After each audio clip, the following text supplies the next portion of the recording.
Hello students. So in the previous video we started the applications of Gauss's theorem, and one application we had discussed that the field due to an infinitely long straight charged conductor.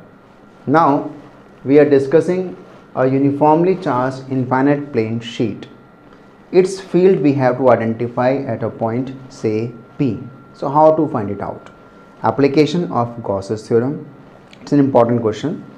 So this is an infinite plane sheet. This is extending to infinity. It is on both sides uniformly charged with positive charge. We are not counting for the charge. We are just considering that it has got a charge equally distributed, uniformly distributed on both the sides. Now here this is the point P at which the field due to this sheet of charge is to be determined, and let this point be at a distance r from the sheet. On the sheet we consider any elementary area A. From the sheet we have taken the distance of point P as r. So at the same distance r on the other side of the sheet, if we consider point Q, then P and Q must be symmetrical points, means they are equidistant. So their fields at point P and point Q, they should be equal to each other, however directed oppositely. On P it is towards right and on Q it is towards left, opposite sides. But the field is same because the charge contained on this area will be same on both sides, as well as the distance of both the points is same from the sheet. So field remains same. Now we consider that a point P and point Q are forming the basis of a cylinder that is having an area A on both points P as well as Q, which is the area that is taken into consideration on the sheet.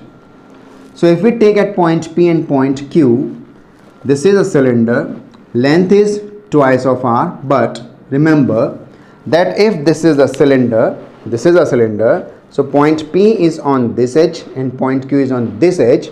The field is on point Q outward, on point P outward, but on this curved surface now no field is there.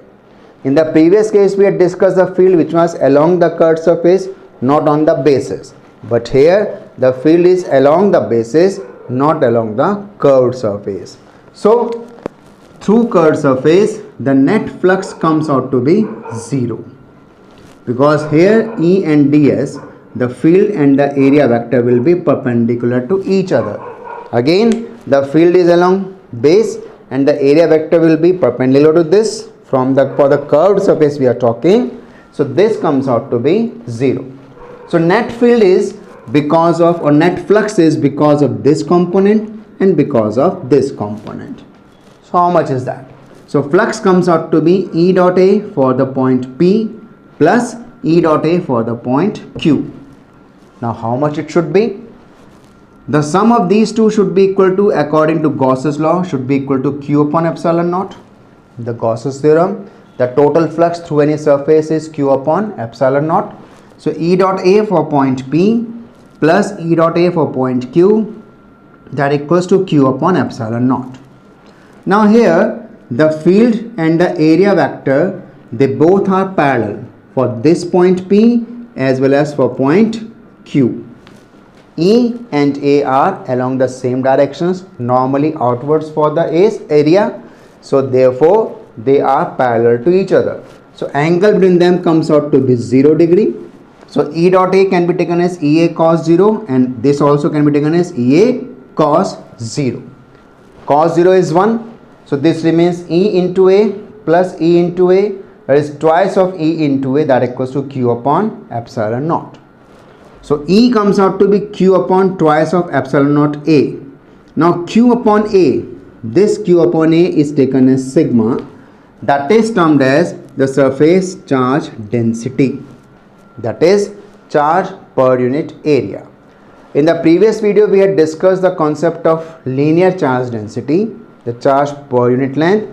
This is the surface charge density, the charge per unit area. Remember, we count for these when generally we are discussing for a uniform charge distribution. So Q upon A can be taken as sigma, the surface charge density. So E remains sigma upon 2 epsilon naught. This is the field due to an infinite sheet of charge. Now in continuation of this, remember this, now in continuation of this, we identify the field because of two sheets of charge which are kept parallel to each other. So electric field due to two parallel infinite sheets of charge.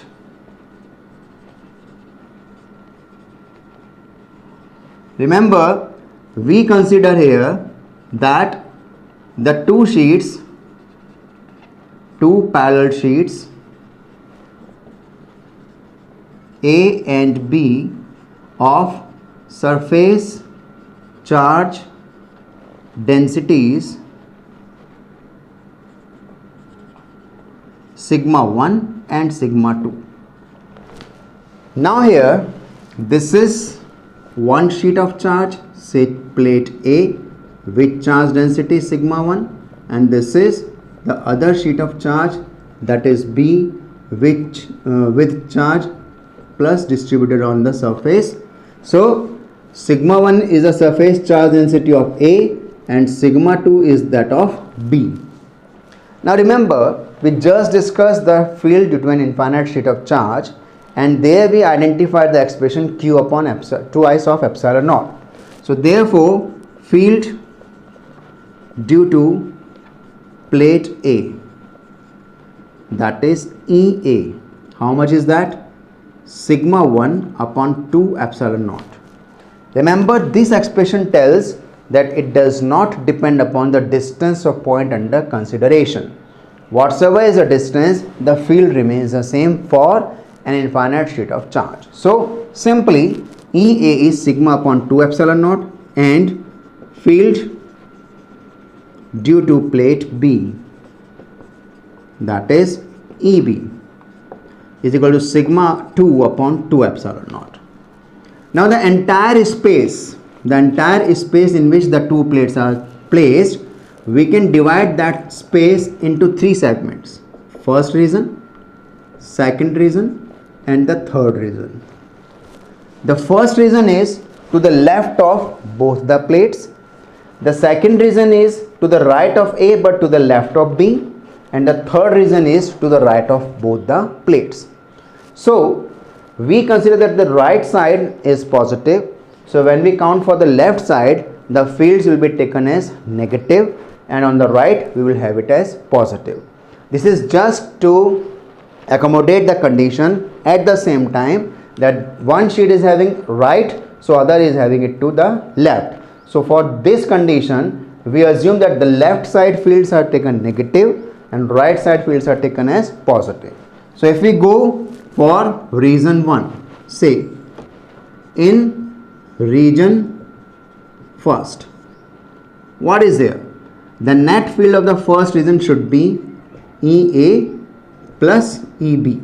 Always we have to add the fields, but here this field EA and the field EB both are in the same direction. So but they are to be taken as minus because to the left of both the plates. So EA plus EB both negative. So that comes out to be minus sigma 1 upon 2 epsilon naught plus minus sigma 2 upon 2 epsilon naught, or we can have twice of epsilon naught minus sigma 1 plus sigma 2. We have taken minus common, it becomes sigma 1 plus sigma 2 upon twice of epsilon naught. This is the field in the first region, which is to the left of both the plates. Then in second region, what do we have? The field of A is to the right, but the field of B is to the left. It means both are in opposite directions. So we take A positive but we take B negative. Right वाली positive लेनी है और left वाली negative. अभी हमने आपको बताया कि साइन कन्वेंशन के हिसाब से जो राइट की फील्ड होगी, अगर पॉजिटिव ले रहे हैं तो लेफ्ट की फील्ड हम नेगेटिव लेंगे. So E हमने लिया पॉजिटिव और EB have taken negative. So this gives us sigma 1 upon 2 epsilon naught plus minus sigma 2 upon 2 epsilon naught. It becomes sigma 1 minus sigma 2. That is the field of second region. Then in third region, the third region has got both A and B in the same direction but to the right. दोनों right side में है, तो इसका मतलब जैसे first reason में हमने किया था वैसे ही थर्ड रीजन आएगा.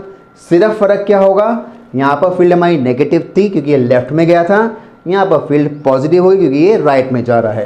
तो हम सिंपली ई थर्ड लिख सकते हैं as sigma 1 plus sigma 2 upon 2 epsilon naught. So first region और थर्ड रीजन में जो फील्ड होगी वो कैसी होगी, same but opposite in direction. But second region जो बीच में रीजन लाई कर रहा है उसमें फील्ड होगी sigma 1 minus sigma 2 upon 2 epsilon naught. So this is in the case of two parallel sheets of charge when both the plates are uniformly charged and they are having identical charge, means similar, that is positive charges together. Okay, so watch this video and prepare it properly. Thank you.